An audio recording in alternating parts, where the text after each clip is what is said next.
Yesu nashimwe bene data. Hari abakristo benshi bakunze gusoma ijambo ry'Imana ndetse barikunda n'umutima wabo bose, ariko hakaba hari imirongo batazi cyangwa se batigeze bamenya ihishwe muri Bibiliya, ku buryo iyo mirongo niyo bananayigezeho ngo bagiye kuyibumbura ngo basome, cyangwa se kwa kundi umuntu asoma Bibiliya igatambuka akayitambukaho ahita kuyumva ari nk'ikintu gisa nkaho ari nk'ibitotsi bimujeho, cyangwa se kumva ni nk'ikintu gisa nko kimuhitire guhita ko ava aho hantu ntahatinde ntakomeze kuhasoma. Ese wari uzi neza yuko hari imirongo ihishe muri Bibiliya Satani yanga ndetse cyane iyi mirongo, ku buryo iyo uramutse uyisomye aho ngaho hakura ikintu cyitwa intsinzi ndetse n'imbaraga n'ubushobozi? Akaba ariyo mpamvu Satani akubuza kuyisoma buri uko hageze, kuko abazi neza yuko ugiye kuhakura imbaraga z'igihe kirekire, ndetse ugiye no kubasha no kuvumbura amayeri yiwe uko akora, uko ateye. Rero iyo ugeze hano hantu kibikubwira yuko aba ari Satani iyo mirongo yayihishe, uhita wumva muri wowe ari nk'imbaraga zisa nkaho zihita ko zikuvana aho hantu. Uwo murongo ntuba ukiwusomye kandi wawubonye, ntuba ukiwusomye cyangwa se wanawusoma ukumva urakubihiye, iyi Satani agahita akagutera kumva yuko utakwiye kuwutindaho kandi ukwiye guhita kutambuka ukigendera. Rero iyi mirongo ni imirongo ikomeye cyane Satani yanga yuko usoma buri uko ugiye gusoma. Muri iyi video yongeye kubwira imirongo 5 Satani yanga yuko usoma iri muri zino Bibiliya zacu dusoma z'abakristo. Iyi mirongo yanga yuko uyisoma, iyi mirongo yanga yuko uyisoma kuko abazi neza yuko muri wowe nuramuka uyisomye hari impinduka zibagaragare muri wowe. Tuzi neza yuko ijambo ry'Imana ari inkota ikebera mu rya abiri, ndetse abahanga bavuga neza yuko rirenze n'iyi nkota ikebera mu rya abiri, kuko ni inkota cyangwa se ni ijambo ribasha gutuma Satani ubwami bwe bunyeganyega, imbaraga za Satani zibasha gucika intege. Rero Yesu Kristo ubwo yaravuye mu masengesho y'iminsi 40 akiyasohokamo akiyasoza, yahuye n'umwa Satani amugerageza ukuntu kwinshi gutandukanye, amukubita ibigeragezo 3 imbere yiwe, ariko byose Kristo yagiye abinesha avuga ngo handitswe ngo.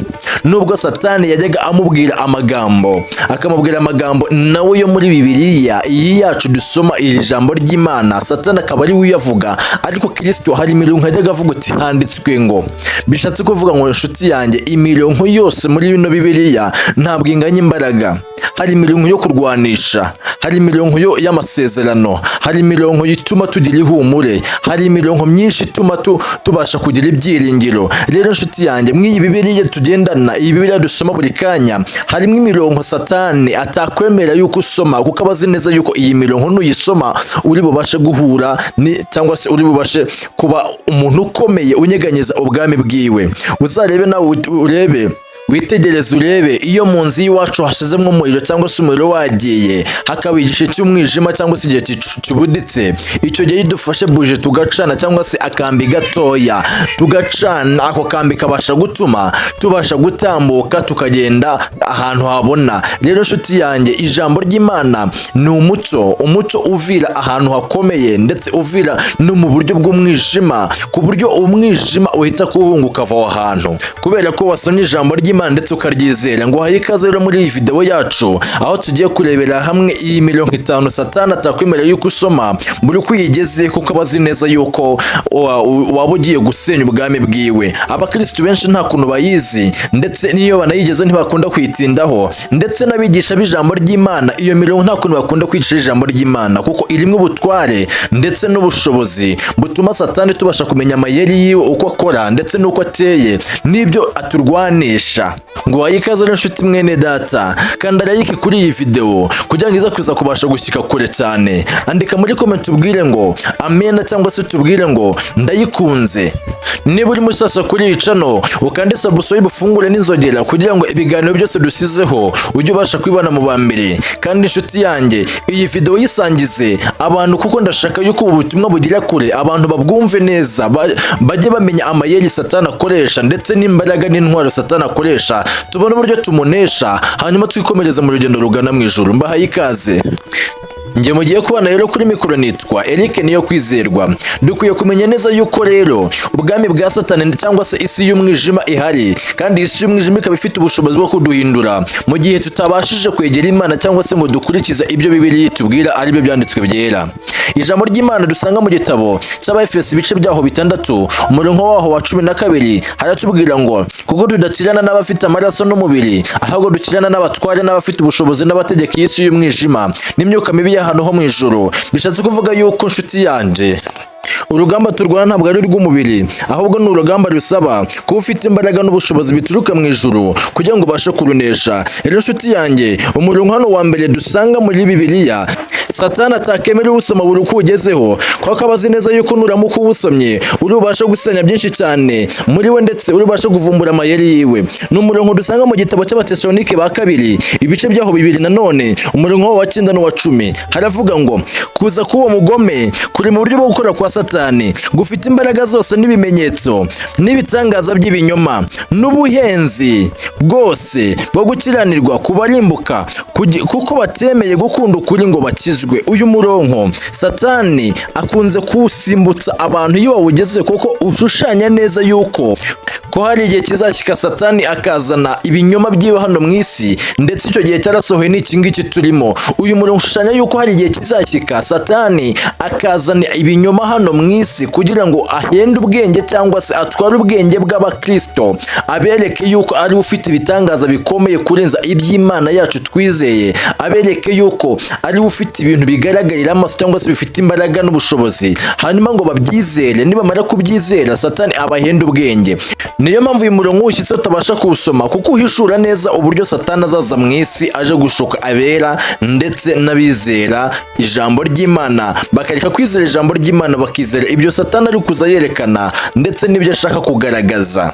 Rero niyo mpamvu uwushyitseho utabasha kuwusoma kuko harimo amabanga ya Satani ndetse ayo azakoresha ibintu bikomeye cyane azaza gukoresha hano mu isi. Uyu murongo n'iki dushushanyiriza. Rero nshuti yanjye uyu murongo nimba utajya guwusoma wusome ndetse ukomeze no hepfo yaho uwige neza ubasha kumenya imikorere ya Satani mu gihe cy'imperuka, mu gihe nk'iki ngiki turimo ubasha kumenya imikorere ya Satani hanyuma wige neza. Umurongo wa kabiri rero Satani atakwereka cyangwa se atemera yuko iyo usomye ubutindaho kuko abazi neza yuko hari ingaruka ziri bukorwe cyangwa se hari ingaruka uri bugire mu bwami bwiwe bwa Satani, mu bwami bw'umwijima. Uyu murongo wawushyika akawugusimbutsa.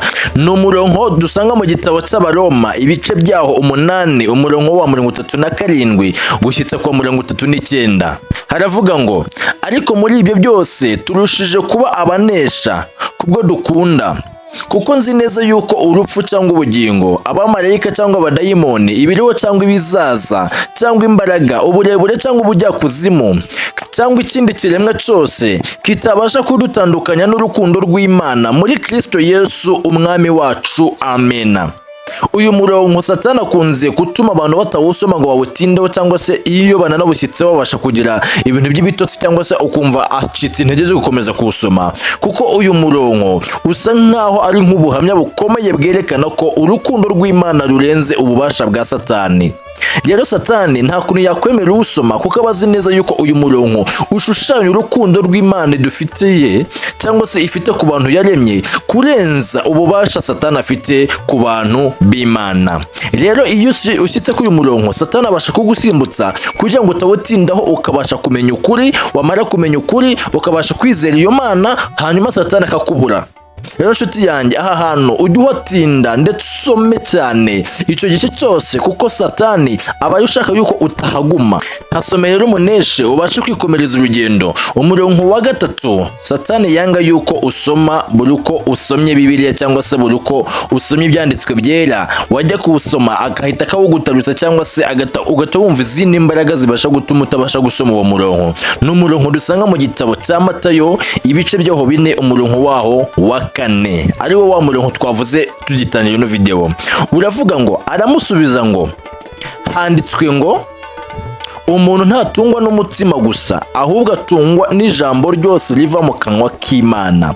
Iri jambo Yesu yakoresheje arwanya Satani rigaragaza ko ijambo ry'Imana ari ryo dukwiye kwiringira kuruta ibindi byose. Rero Satani nta kuntu yakwemerera ubasha gusumira ijambo kuko abazi neza yuko nuramuka urisomye urikuramwo imbaraga zo kubasha kuguma ku Mana ndetse no kuguma mu bwami bwiwe ukabasha gukomeza kwiringira iryo jambo Satani akagushaka akakubura. Rero nshuti yanjye ntuzajya ushyika hano hantu ntuzajya ugira ngo ukumva ugize imbaraga zo kuhava cyangwa se ugahita kumva uhavuye. Ntuzajya ugira ngo satani wowe udashaka gusoma icyo cyanditswe, ahubwo ni imbaraga zihise ko zikuvana aho hantu kugira ngo utahatinda cyangwa se udasoma ukabasha kumenya ukuri, wamara kumenya ukuri ukabasha kugenderaho satani akakubura. Nshuti yanjye rero, soma iri jambo ndetse ukomeze uryige, ubasha kurifata mu mutwe, ukomeze urigendana mu bintu byose ukwiriye kujya ukora, kuko nubwo satani atifuza yuko urusoma, wowe risome kugira ubasha kumunesha. Ijambo rero rya kane satani yanga yuko usoma cyangwa se utindaho buri uko urisomye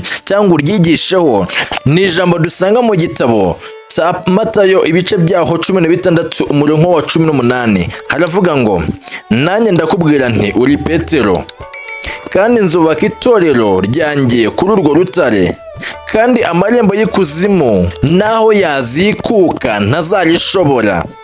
Iri jambo satani akunze gutuma umukristo urisomye atabasha kuritinda cyangwa ngo asobanukirwa ryigeho neza rimenye, cyangwa se yajya no kurishoka akabasha gutaka risimbuka, kuko azi neza yuko iri jambo risa nkaho rigaragaza yuko Imana ifite itorero ryayo mu biganza. Itorero ry'Imana irifite mu biganza kandi ritashobora kunyeganyezwa. Satani abasha kumenya neza yuko nuramuka umenya icyo kintu yuko itorero ry'Imana Imana irifite mu biganza ritabasha kunyeganyezwa n'imfatiro ziwe, uzabasha kurikomeraho ndetse ubashe gukomezwa umutima, bityo satani agushaka kubure. Rero nshuti yanjye, iri jambo jya ukomeza urisome, kuko satani yanga yuko urisoma, kuko abazi neza yuko ushobora kumenya ukuri yuko itorero ry'Imana Imana ryisinyeho yuko ridashobora kunyeganyezwa n'ububasha bwa satani. Rero satani yanga yuko umenya kuno kuri kwavuzwe n'Imana, kuko nuramuka ukumenye urabasha kumenya uburyo ubasha gukomera ku Mana yawe, kandi ubasha kumenya uburyo ubasha kurwanya satani, ndetse ubasha no kugira ukwizera gukomeye kugira ngo satani atazabasha kukushobora. Ukwiriye rero kumunesha ukoresheje rino jambo, ugakomera mu ijambo ry'Imana ndetse ugakomera ku itorero ryawe, ukamenya neza yuko itorero ry'Imana naho satani yakora iki ritazibasha kunyeganyezwa cyangwa se rive ku rutare ryubatsweho. Umurongo wa 5 ari nawo wa nyuma satani atakemera yuko uwusoma, kuko iyo uramutse uwusomye ubasha gusenya ubwami bwiwe, ndetse ukabasha gukomera muri wowe ukumva ufite izindi mbaraga zibasha gutuma urushijeho kuba mushyasa mu buryo bwo kurwanya satani, mu buryo bwo kwegera Imana, urushaho kuba mushyasa iyo usomye rino jambo. Niyo mpamvu satani abasha gutuma wumva utarisoma cyangwa se wanarisikaho ukumva urarisimbutse, ukumva urisize ku ruhande, kandi mu by'ukuri iri jambo ryari rifite ububasha bwo gutuma ubasha guhinduka muri ukaba musasa, ukabasha kwegera Imana ndetse ukabasha kuyikorera bikwiriye. Ni ijambo dusanga mu gitabo cya Yakobo ibice byaho 4 umurongo wa 7 n'uwa 8. Haratubwira ngo, nuko rero mugandukira Imana, ariko murwanye satani nawe azabahunga. Mwegera Imana nayo izabegera. Yemwe banyabyaha, nimukarabe namwe ab'imitima ibiri, nimwiyeze imitima yanyu. Iri jambo satani yanga yuko urisoma, ndetse iyo narigeze abasha kuri gusimbutsa, kuko azi neza yuko iri jambo ririmo ububasha bituma ubasha guhinduka, bituma ubasha kuba uwera ukiyegurira Imana. Satani rero yanga umuntu wese wabasha gufata icyemezo muri we cyo kugira ngo areke ingeso ze zidahimbaza Imana, hanyuma kuri bishimwa n'Imana, kuko azi neza yuko iyo umuntu afashe umwanzuro wo kureka ingeso mbi akegera Imana, mu ijuru haboneka ikintu gikomeye kimeze nk'imbaraga zimanuka kuri uwo muntu, akabasha kumenya ubwenge bwo kubasha kumenya uburyo yitwara nyuma yo kureka izo ngeso. Rero nshuti yanjye, iri jambo satani yanga yuko urisoma, kuko azi neza yuko ryabasha kuguhindura ndetse rikanakwigisha n'ubwenge bwo kumenya uburyo ukwiriye kwitwara imbere y'Imana. Rero nshuti yanjye, nuzabishika kwa rino jambo, jya urisoma, wongere urisome, kuko satani abashaka yuko utarisoma. Wowe jya umunesheje kurisoma, hanyuma twikomereze mu bwami bw'Imana, kuko urugendo yacyari rurerure, kandi nshuti yanjye uzaza ntabwo azatinda. Turi hafi yo gushyika aho dutegererwa. Niyo mirongo ya 5 naguteguriye satani atakemera yuko uyisoma buri kwigezeho. Rero nshuti yanjye, iyi mirongo nimba wajyaga uyishyikaho ukumva hari nk'izindi mbaraga mbi cyane zikujemo zigatuma uyitaruka, tangira kuyisoma kandi utangire kuyumva neza cyane, uneshe satani kuko nawe azabasha kuguhunga. Rero nshuti yanjye, ngushimiye aho twabashije kubana muri ino video, kandi subscribe ufungure n'inzogera iyi video yacu, ukande like, wandikire muri comment ubwire ngo amen cyangwa tubwire ngo nayikunze. turifuza yuko iyi video uyisangiza abantu b'inshuti zawe kugira babashe kumva aya magambo, tubashe gukomeza kwamamaza ubutumwa bwiza bw'Imana, dukomeze urugendo rujya mu ijuru kuko uzaza ntazatinda. Ndabashimiye kandi ndabakunda cyane, amen.